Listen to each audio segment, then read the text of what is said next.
Welcome to a documentary experience defined by absolute transparency.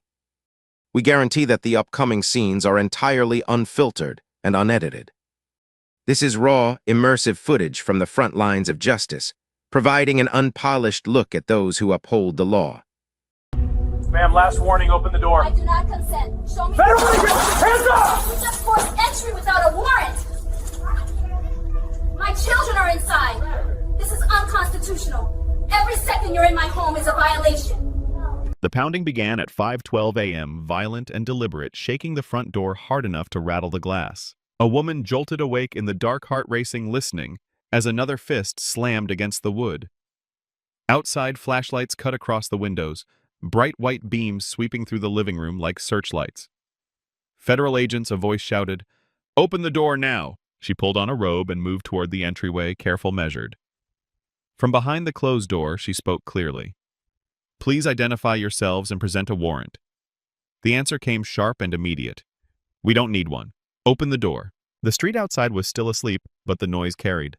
A porch light flicked on across the road. A curtain moved. Someone down the block cracked a door just enough to look out. The agents shifted their weight boots, scraping concrete radios, murmuring low and constant. "I am an attorney," the woman said, voice steady despite the hour. "This is my home. You need a warrant to enter." There was a pause, then a harder strike against the door. "If you do not open immediately, we will force entry." Inside her, children stirred. One called her name softly from down the hall. She glanced back, then forward again, jaw tightening. "I do not consent to any search," she said. "Show me the warrant." The response was movement. The sound of hands on the doorframe. Metal clinking. Someone testing the handle. Flashlight beams pressed closer, hotter, filling the narrow gaps around the door like pressure. "Ma'am, last warning," the voice said. "Open the door." She reached for her phone and started recording, holding it low, but steady. "I am recording this encounter," she said. "You are violating my constitutional rights." Outside, an agent scoffed, "Open it." The moment hung there, thick and dangerous. A quiet residential street. A locked door. Federal authority on one side. A lawyer who knew the law on the other. This was not a misunderstanding. It was a choice being made in real time, and before the sun rose, it would cost the government $10.5 million. The raid at her door did not begin that morning. It began years earlier in courtrooms and detention centers where she learned exactly how power behaves when it assumes no one will push back. Her name was Alicia Monroe, 43 years old. A federal immigration attorney with a private practice built on cases most lawyers avoided. Asylum petitions denied without hearings. Families separated on paperwork errors. Detentions that quietly ignored constitutional limits. She had argued against federal agencies in motions that forced disclosures they did not want to make. She had won injunctions. She had cost departments time, money, and embarrassment. Alicia was meticulous.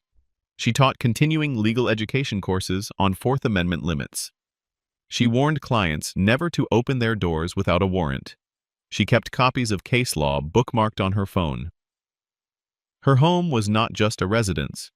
It was where she reviewed files late at night, prepared declarations, and took emergency calls from families hours away from deportation flights. That morning, she had been asleep for barely 3 hours. The agents outside her house came from a task force accustomed to early entries. They worked long nights and earlier mornings. Their culture valued speed and compliance. Doors opened first. Questions came later. Supervisors rarely second-guessed aggressive action, especially in immigration-related operations, where targets were assumed to be transient and unprotected. The tip that brought them to Alicia's address was thin. An outdated database entry. A name associated with a former client. An assumption that no one would challenge a knock before dawn. No one on the team had checked property records carefully. No one had cross-referenced the address with bar registrations or federal filings. The house was labeled operational. That was enough. To Alicia, the moment was immediately clear. No warrant meant no entry. No exigent circumstance meant no exception. The threats at her door were not confusion. They were pressure tactics she had seen used against people who did not know the law well enough to say no. Two paths had converged at her front door. One shaped by enforcing authority, the other shaped by resisting it within the rules. Only one of them was about to be exposed in full daylight. The neighborhood did not stay asleep. A porch light across the street snapped on fully now. A garage door lifted halfway, then stopped. Someone farther down the block stepped onto their driveway and Slipper's phone already raised recording without hiding it. The agents felt the shift immediately. This was no longer a sealed operation. It was becoming visible. Alicia stood just inside the door phone, still recording, her back straight, shoulders squared. "I am asking you again," she said through the wood. "Show me the warrant. Identify the exigent circumstance, otherwise you need to leave." Outside, an agent moved closer to the doorframe shadow stretching long across the porch. "We have reason to believe there is an undocumented individual inside," he said. "We are authorized to enter." "That is false," Alicia replied. "Even if it were true, you still need a warrant. This is a private residence." Her voice carried clearly now, not raised, but firm enough for the street to hear. Radios crackled. A supervisor's voice murmured unreadable. The agents repositioned, spreading slightly, hands resting near belts, flashlights still trained on the windows. One of them knocked again, slower this time, as if repetition could substitute for legality. Inside, Alicia's children had reached the hallway. One clutched the doorframe, eyes wide. "Mommy, what's happening?" a small voice asked. Alicia did not turn around. She answered softly without breaking rhythm. "Everything is okay. Stay back." A neighbor called out from the sidewalk. "Hey, do you have a warrant?" The question cut through the morning air like a blade. One of the agents snapped his head toward the sound. "This is federal business," he said. "Go inside." The neighbor did not move. Alicia felt the balance tipping. Public scrutiny changed everything. Agents who relied on fear now had witnesses, cameras, unscripted variables. She took a breath and spoke louder, projecting through the door. "You are attempting to enter my home without a warrant. You are violating the Fourth Amendment. This encounter is being recorded by multiple parties." Silence followed, not compliance, calculation. An agent stepped up to the door again and tested the handle just enough to make the metal click. A warning disguised as curiosity. Alicia's grip tightened on her phone. "Do not touch my door," she said. "Any entry without a warrant will be unlawful." Down the street, another phone rose. A car slowed, then stopped entirely. The operation that was supposed to end quickly before sunrise was unraveling in front of an audience. The agents had a choice now: step back and admit error, or push forward and own what followed. They did not retreat. One of them reached for tools, and the line between intimidation and invasion disappeared completely. The door gave way with a sound Alicia would never forget. Metal scraped. Wood cracked. The lock failed in a sharp final snap that echoed through the house. The door burst inward just enough for bodies to surge forward, flashlights flooding the entryway, voices overlapping, loud and urgent. "Federal agents, hands where we can see them." Alicia stepped back instinctively, phone still raised, recording every second. "I do not consent," she said clearly. "You do not have a warrant. You are illegally entering my home." They did not answer her. They moved past her. Boots crossed the threshold. A flashlight beam swept across framed family photos, the coat rack, the staircase leading up to the bedrooms. One agent moved toward the hallway. Another blocked Alicia's path, arm outstretched, not striking, but controlling space. "Stay right there." Her children cried out from the hallway. Alicia turned sharply. "Do not go near my children," she said, her voice cutting through the noise. "They are minors. You have no right." An agent shouted commands anyway. "Sit down. Stay seated. Hands visible." The living room filled with bodies, radios overlapping authority. The house felt smaller by the second, shrinking under the weight of people who did not belong there. Drawers opened. A laptop was lifted from the desk. Files were flipped through quickly, carelessly. Legal briefs, case notes, client names. Privileged material exposed under white light without a single lawful justification. Alicia followed every movement with her camera. "You are seizing attorney-client materials," she said. "That is a separate violation. You are contaminating your own case." No one acknowledged her. Outside, neighbors shouted now. Someone yelled, "You need a warrant!" Another voice answered. They just broke in. Phones were everywhere. The quiet street had turned into a live record. An agent finally spoke louder than the rest. "We're conducting a lawful operation." Alicia met his eyes. "No, you're not," she said. "And every second you're inside this house is another count." Her hands were shaking now, not from fear, but from restraint. She knew exactly what was happening. This was not enforcement. This was a constitutional breach unfolding step by step with witnesses. After 15 minutes that felt like hours, a radio crackled sharply. A voice cut through the room, tight and urgent. Stand down, repeat, stand down immediately. The agents froze. Some looked confused, others annoyed. One slowly lowered his flashlight. The room felt suspended as if everyone was waiting for gravity to return. Then the order came again, clearer this time. Exit the residence, now. The agents backed out in fragments. One by one. No apologies, no explanations. They retreated the way they had entered, leaving the door broken. The house violated the air heavy with what had just happened. When the last boot crossed the threshold, Alicia locked eyes with the supervising agent on the porch. "You just lost this case," she said quietly. "And you bought yourselves a much bigger one." The agents left without another word. Behind them, the sun began to rise, and the damage was complete. The truth surfaced the way it always does in cases like this. Quietly. Through people who suddenly realized they needed to distance themselves from what had just happened. By mid-morning, Alicia's phone had not stopped vibrating. Messages from neighbors who had recorded everything. Videos from 3 different angles. The sound of the door breaking. The agents flooding inside. Her voice steady, repeating the same sentence. "You do not have a warrant." At 9:41 a.m., her phone rang with a number she recognized immediately. A legal liaison from the federal agency involved. The tone was careful, controlled, already defensive. "Miss Monroe, there appears to have been a misunderstanding during an early morning operation."